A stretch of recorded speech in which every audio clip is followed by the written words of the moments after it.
2026 is shaping up to be a year the world cannot ignore. From the Taiwan Strait to Caracas, from Tehran to Beirut, tensions are simmering in multiple corners of the globe. China edges closer to reclaiming Taiwan. The United States braces for potential confrontation with Venezuela. Israel faces escalating threats from Iran, and unrest simmers in Lebanon and the West Bank. Nations are testing boundaries, alliances are being strained, and the margin for miscalculation is razor thin. So how far are the world's powers willing to go before these simmering conflicts ignite into something far larger? Hello and welcome. You're watching Statecraft with me, Geeta Mohan.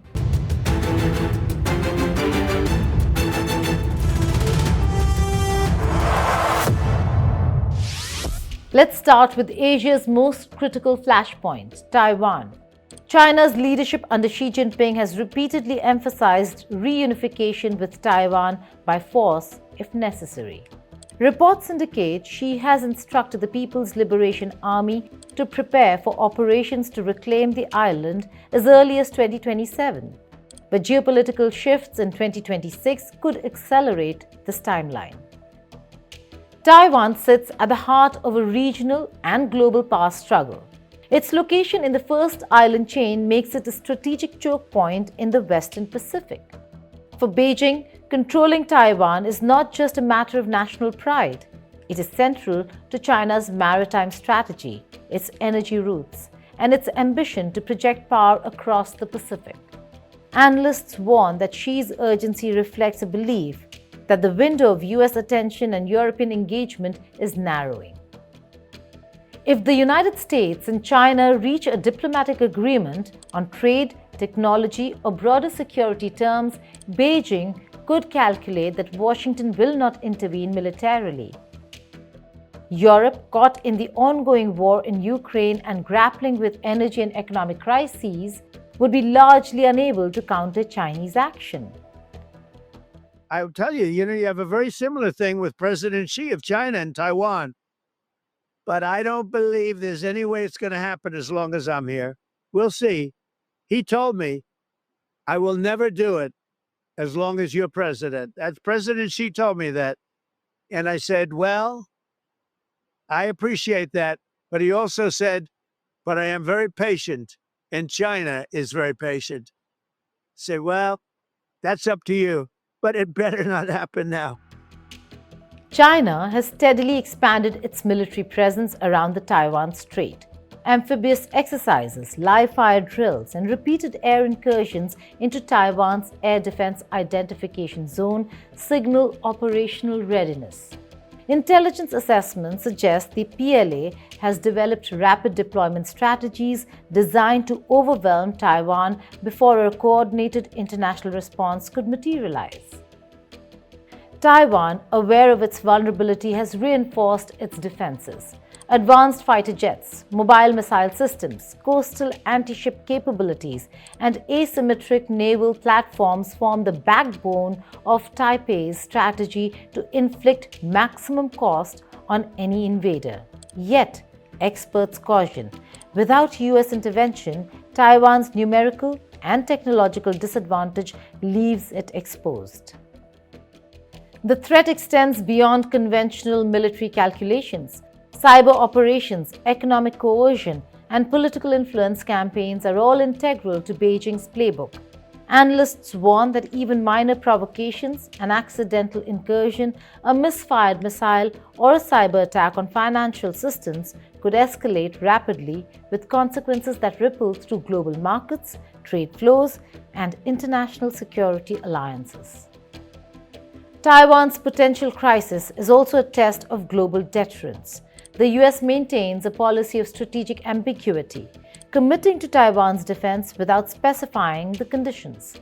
But US President Donald Trump has made it clear, fight your own wars, and if you need weapons from us, buy them. Don't ask for doles and aids.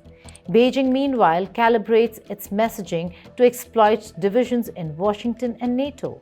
Analysts warn that 2026 may see this ambiguity pushed to its limits as China could perceive a narrow window of opportunity to act decisively.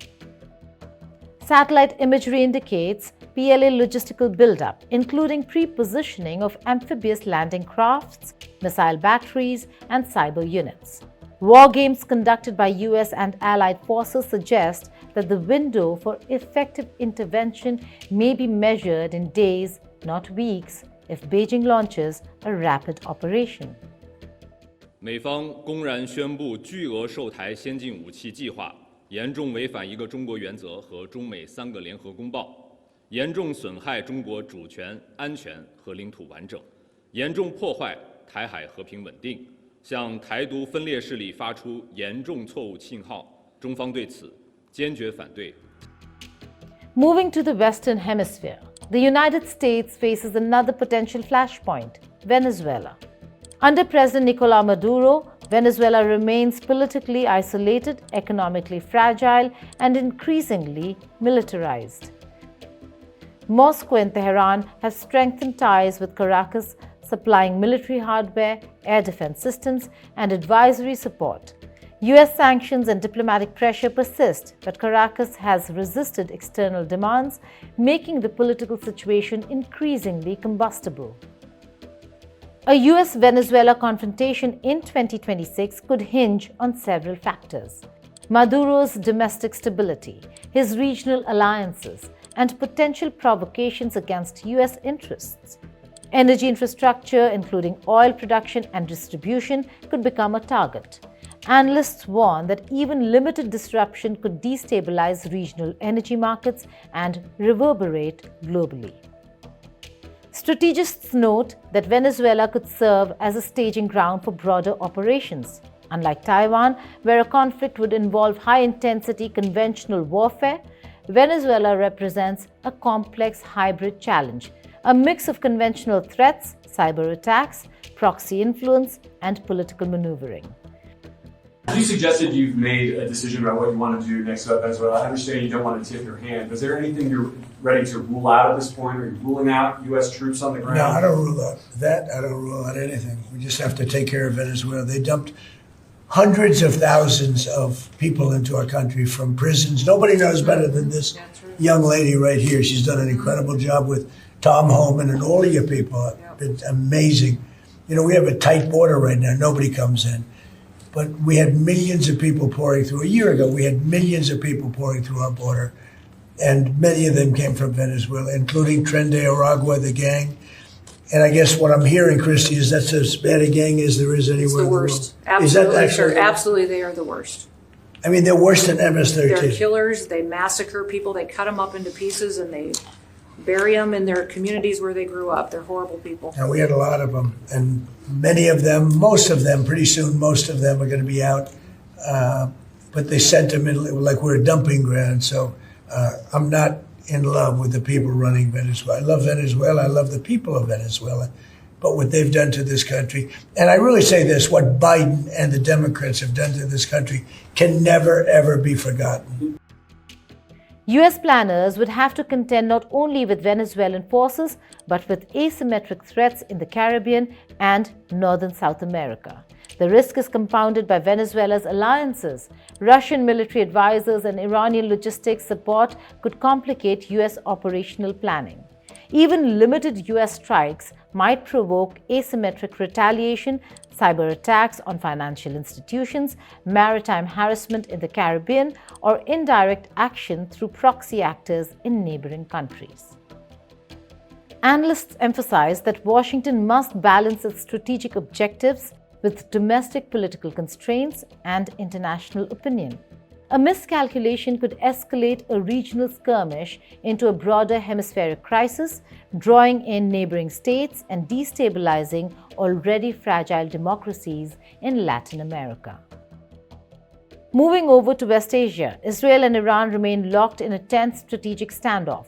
Iran's nuclear program continues to expand with enriched uranium stock at levels that, while below weapons-grade thresholds, reduce the timeline required for potential weaponization. Israel has made clear it would strike preemptively if it perceives an imminent threat. This environment of high-stakes brinkmanship leaves little room for error. Beyond nuclear concerns, Iran exerts influence through regional proxies, including in Syria, Iraq, and Lebanon. Israel's doctrine of preemptive action magnifies the risk of conflict. Analysts warn that 2026 could see airstrikes, covert operations, and cyber engagements erupting even in the absence of formally declared war. Israel's military superiority is undisputed. Advanced missile defense systems, precision strike capabilities, and intelligence dominance provide a decisive edge. Yet, Iran's strategic depth, its network of proxy forces, underground facilities, and regional alliances complicates any intervention. Analysts predict that cyber operations, sabotage, and asymmetric strikes could precede conventional action, creating a fluid, unpredictable battlefield. Alongside Iran, Israel faces threats closer to home: Lebanon and the West Bank. Hezbollah in Lebanon maintains thousands of rockets capable of striking deep into Israeli territory. Periodic skirmishes along the northern border keep tensions high. In the West Bank, friction between Israeli security forces and Palestinian factions creates a persistent, low-intensity conflict. Analysts warn that provocation in either theater could trigger a broader military response, potentially overlapping with Israel-Iran hostilities. Unlike Taiwan or Venezuela, this theater is densely populated. Civilian casualties and infrastructure damage could escalate humanitarian crises. Analysts caution that even a minor incident could trigger multi-day escalations, drawing in regional actors and international mediators. The combination of Iranian-backed proxies and Israel's preemptive doctrine creates a volatile environment. Analysts predict that 2026 may witness multiple Middle East or West Asian crises erupting in succession or even simultaneously, testing the limits of global conflict management. An increasingly urgent question emerges: could a US-Venezuela confrontation overlap with a major Israel-Iran war in 2026? Military planners caution that simultaneous conflicts in separate regions would stretch US resources. Deploying forces to both Latin America and the Middle East while maintaining global readiness presents a logistical and strategic challenge for America. Adversaries could exploit perceived overextension, increasing the risk of miscalculation. In such a scenario, Washington would face difficult choices about prioritization. Intelligence, diplomacy, and military presence would all be tested to unprecedented levels. Analysts warn that overlapping conflicts would magnify global instability with economic, humanitarian, and security repercussions worldwide. The interplay of these flashpoints, Taiwan, Venezuela, Israel-Iran, and Israel-Lebanon, reveals a world where capability and intent converge. China has the military strength and political will to act against Taiwan. Venezuela, bolstered by allies, can challenge US influence. Israel, with advanced weaponry and doctrine, is ready to counter Iran and its proxies. The danger of 2026 lies not in a single conflict, but in the convergence of multiple crises. Diplomacy must be nimble, intelligence predictive, and military readiness high. Even minor miscalculations could trigger cascading effects across continents. Global interconnections amplify these risks. Conflicts in one region impact energy markets, supply chains, finance, and migration patterns worldwide. Analysts stress that 2026 may test the assumptions of global security more than any recent year. In Asia, the Taiwan crisis underscores the limits of conventional deterrence. The PLA's modernization, missiles, amphibious capabilities, cyber warfare is matched only by US and allied contingency planning. Yet, even minor misjudgments could precipitate escalation with global economic consequences. In Latin America, Venezuela's hybrid challenge complicates US response options. Cyber attacks, oil supply manipulation, and proxy engagement could simultaneously disrupt regional stability while testing US logistical reach. Analysts warn that Caracas's alliances with Moscow and Tehran add layers of risk, that cannot be ignored. West Asia remains a tinderbox. Israel's precise preemptive doctrine contrasts with Iran's decentralized proxy-based strategy. Hezbollah's arsenal and regional unrest increase the probability of unpredictable flare-ups. Analysts caution that multiple overlapping crises may emerge, stressing both military and diplomatic capacities. Even economic and humanitarian dimensions cannot be ignored. Conflicts could disrupt global energy supplies, force migration crises, and test international norms. Analysts argue that 2026 may mark a year where multiple flashpoints converge, redefining the global strategic landscape. So as the world approaches 2026, the message is clear. Multiple potential conflicts are on the horizon, each dangerous on its own. Together, they form a complex, volatile puzzle. From Asia to the Americas, from West Asia to Europe's strategic periphery, global powers face a year of unprecedented strategic complexity. Taiwan, Venezuela, Israel, Iran, Lebanon, the West Bank are not distant risks. They're emerging realities that demand vigilance, foresight, and preparation. The world must brace for 2026. Strategic foresight, international coordination, and robust defense readiness will be tested. Potential conflicts converge, creating a year that could redefine global security for decades. Global powers must anticipate, plan, and act with precision because the convergence of crises may leave little room for error. Thank you for watching Statecraft.